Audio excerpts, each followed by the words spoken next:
जय हिंद बच्चों। मैं रवीश कुमार अपने YouTube channel Bihar board by Ravish में बहुत बहुत स्वागत करता हूं। हम लोगों ने प्रकाश के परिवर्तन से संबंधित ऑब्जेक्टिव क्वेश्चन को कवर कर रहे थे, जिसमें हम लोग मिक्सचर प्रश्न को कवर कर रहे थे। उसमें हम लोग पहले वीडियो में अभी तक 11 प्रश्नों को कवर किया था। इसमें हम लोग उससे आगे वाले प्रश्न को कवर करेंगे। लगभग इसमें हम लोग और एक वीडियो लेंगे, जिसके अंतर्गत आप लोगों से सभी ऑब्जेक्टिव क्वेश्चन प्रकाश के परिवर्तन से कवर हो जाएगा। तो बढ़ते हैं आज के सेशन की ओर और समझते हैं कि आज का पहला प्रश्न क्या है। तो पहला प्रश्न है कि पर्दे पर प्राप्त प्रतिबिंब, यानी कि कौन सा ऐसा प्रतिबिंब है जिसमें वस्तु को का प्रतिबिंब जो होता है उसे हम पर्दे पर प्राप्त कर सकते हैं। यानी कि पर्दे पर प्राप्त प्रतिबिंब कौन होता है। तो हम लोगों ने पढ़ा है कि प्रतिबिंब जो होते हैं दो प्रकार के होते हैं, जिसमें एक होता है वास्तविक प्रतिबिंब जबकि दूसरा होता है काल्पनिक प्रतिबिंब। तो हम लोगों ने पढ़ा था कि वास्तविक प्रतिबिंब में पर्दे को प्राप्त किया जा सकता है, जबकि काल्पनिक प्रतिबिंब जो होता है वस्तु का जो प्रतिबिंब होता है उसमें प्राप्त नहीं किया जा सकता है। तो हम लोगों ने पढ़ा है कि पर्दे पर प्राप्त किस प्रतिबिंब को किया जाता है, तो वास्तविक प्रतिबिंब। किसको? वास्तविक प्रतिबिंब को। यानी कि पर्दे पर किस प्रतिबिंब को प्राप्त किया जाता है, तो वास्तविक प्रतिबिंब को। यदि प्रश्न पूछ दे कि किस प्रतिबिंब को पर्दे पर प्राप्त नहीं किया जा सकता है, तो उस समय हो जाएगा काल्पनिक प्रतिबिंब को पर्दे पर प्राप्त नहीं किया जा सकता है।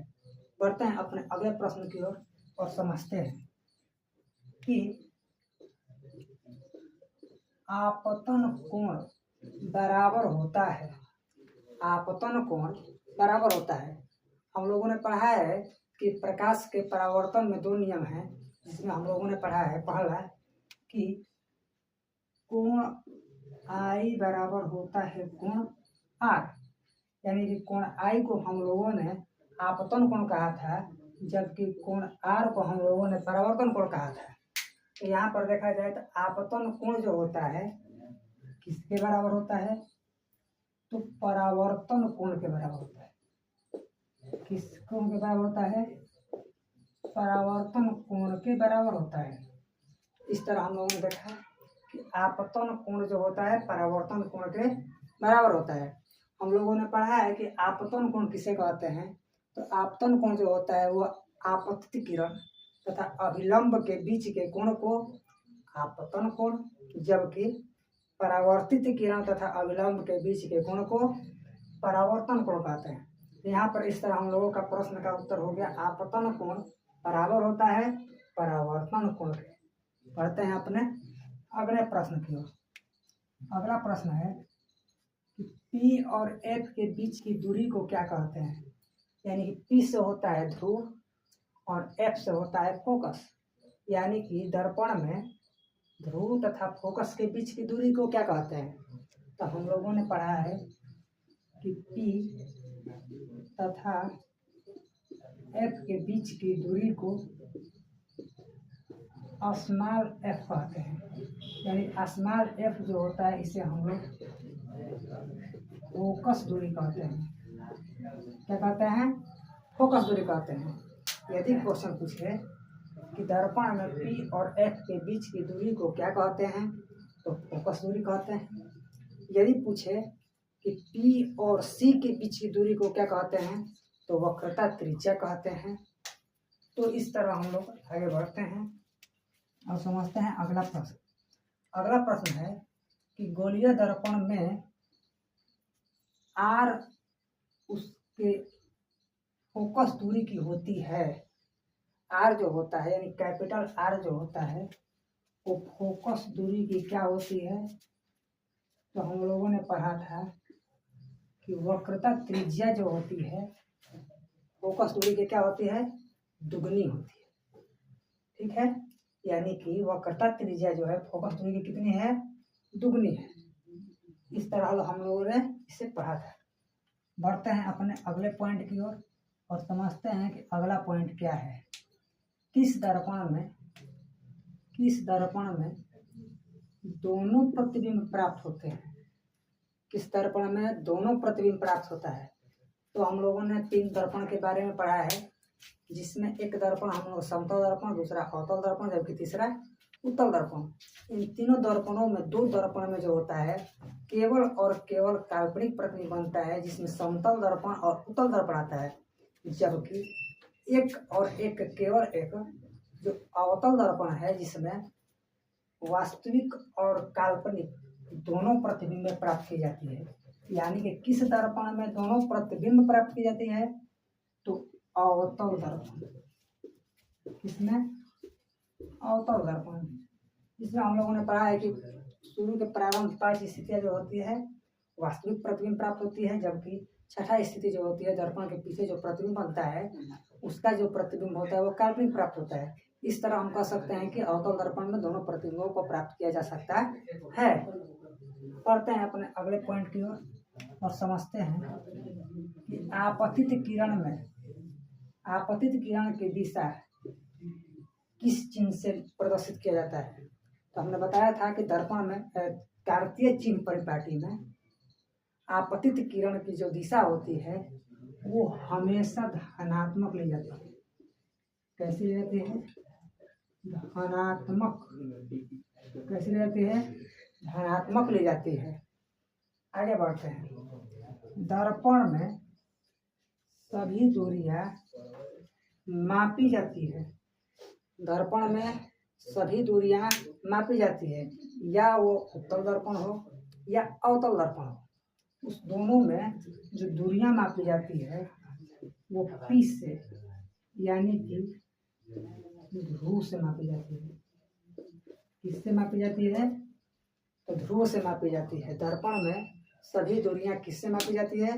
ध्रुव से मापी जाती है, जो दर्पण का मध्य बिंदु होता है। दर्पण का मध्य बिंदु पूछे तो दर्पण का मध्य बिंदु क्या होता है? तो ध्रुव होता है। बढ़ते हैं अगले प्रश्न की ओर। अगला प्रश्न है कि अवतल दर्पण की फोकस दूरी क्या होती है?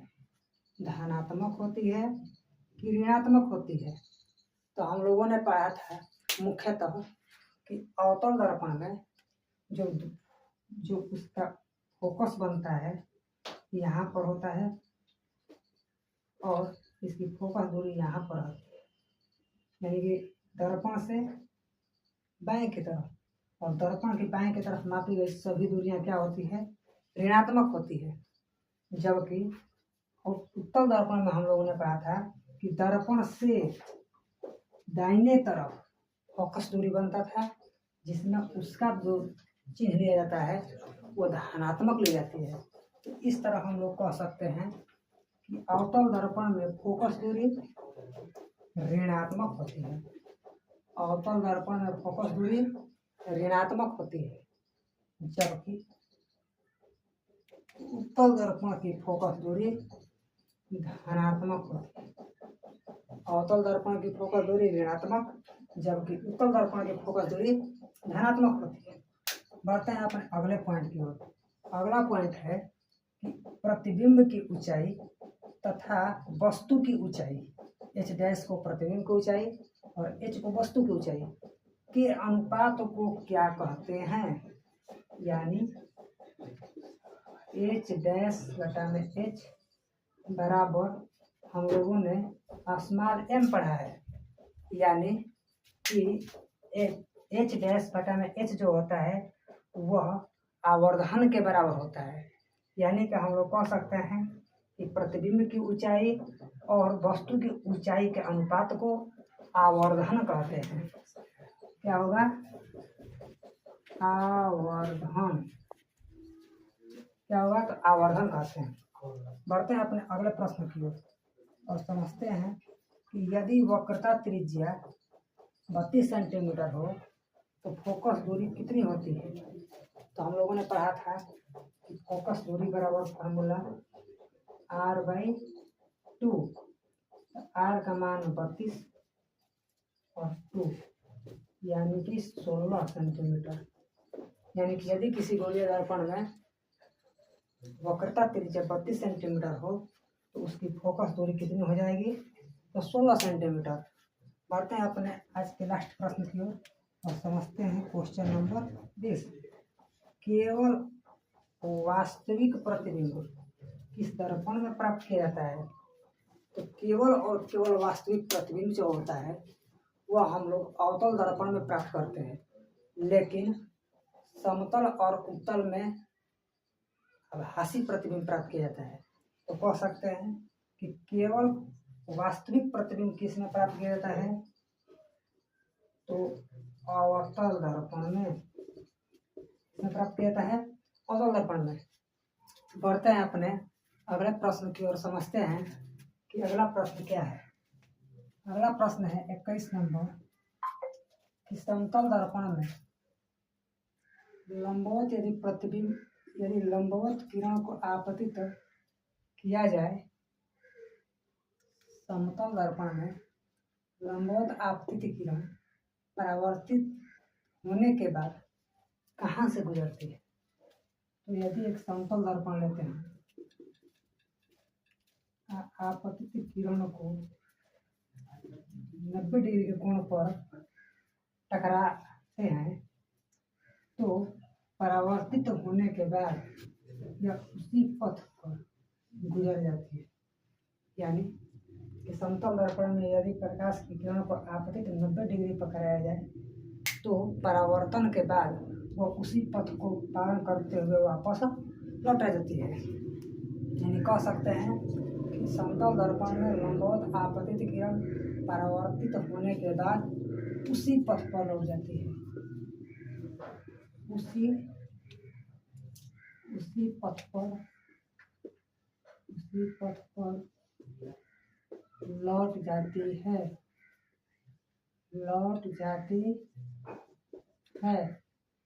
अगला प्रश्न कि गोलीय दर्पण की मुख्य अक्ष किसे कहते हैं?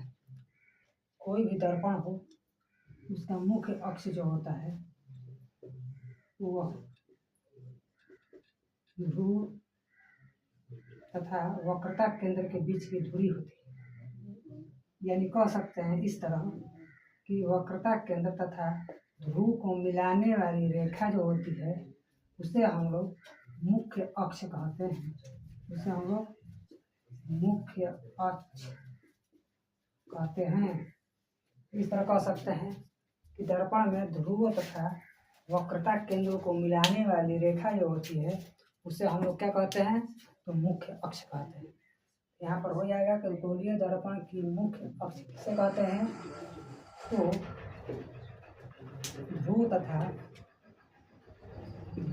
तथा वक्रता केंद्र को मिलाने वाली रेखा, उसी को क्या कहते हैं? मुख्य अक्ष। बढ़ते हैं अपने अगले प्रश्न की ओर और समझते हैं कि अगला प्रश्न क्या है।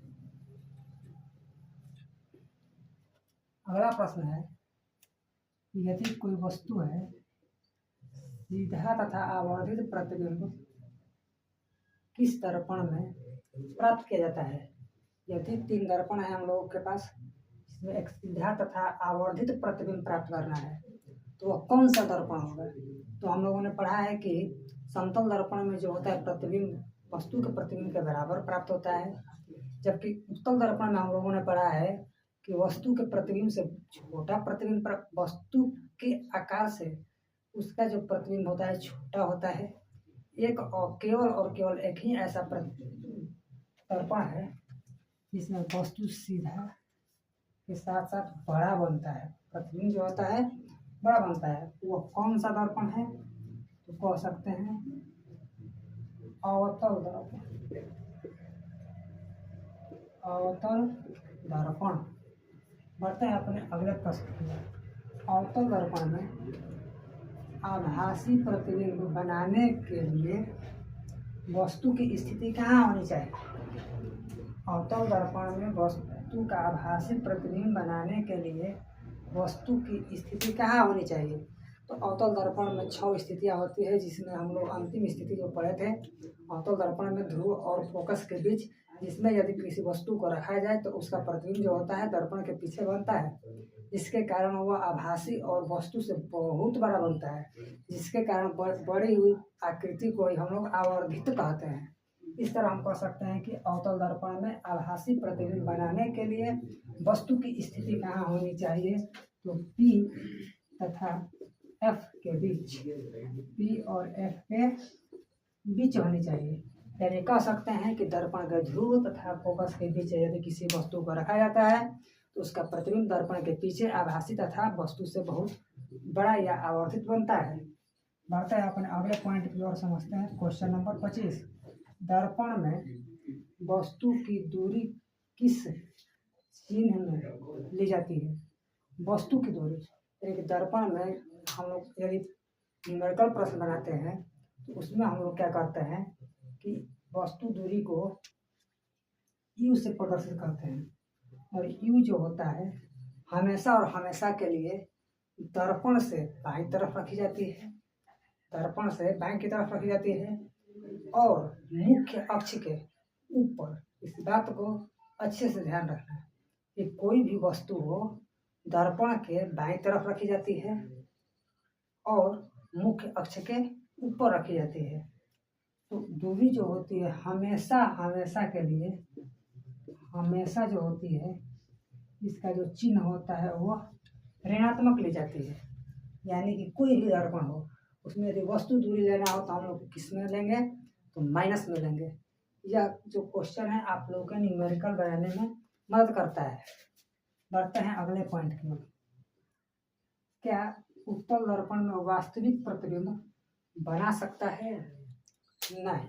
हम लोगों ने पढ़ा है कि उत्तल दर्पण जो होता है केवल और केवल आभासी प्रतिबिंब ही बनाता है। इसलिए हम कह सकते हैं कि उत्तल दर्पण जो होता है वह वास्तविक प्रतिबिंब नहीं बना सकता है। यानी कि क्वेश्चन है कि क्या उत्तल दर्पण वास्तविक प्रतिबिंब बना सकता है, तो नहीं बना सकता है। आगे बढ़ते हैं। यदि फोकस दूरी -15 सेंटीमीटर हो तो वह कौन सा दर्पण होगा?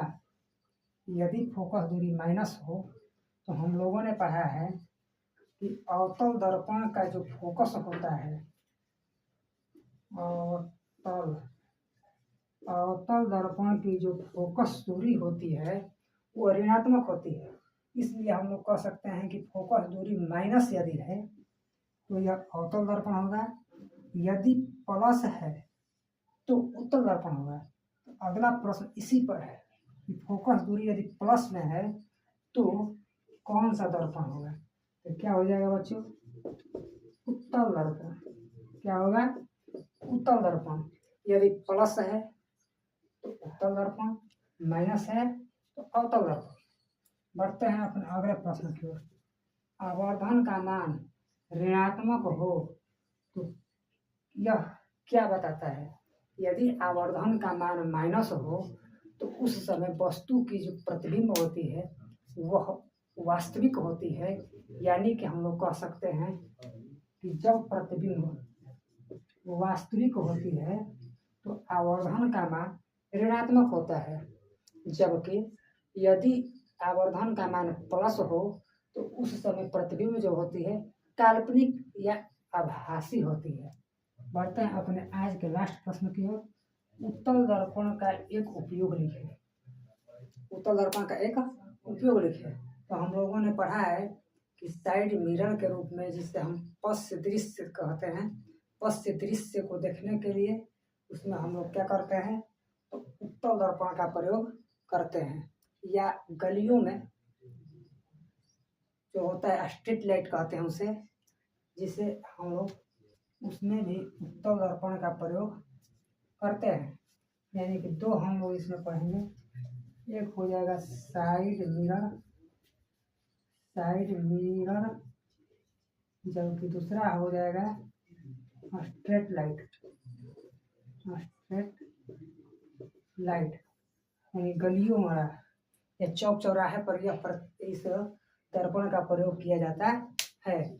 तो इस तरह हम लोगों ने बच्चों 30 प्रश्नों को प्रकाश के परावर्तन से संबंधित प्रश्न कवर किए। मिलते हैं अपने अगले वीडियो में।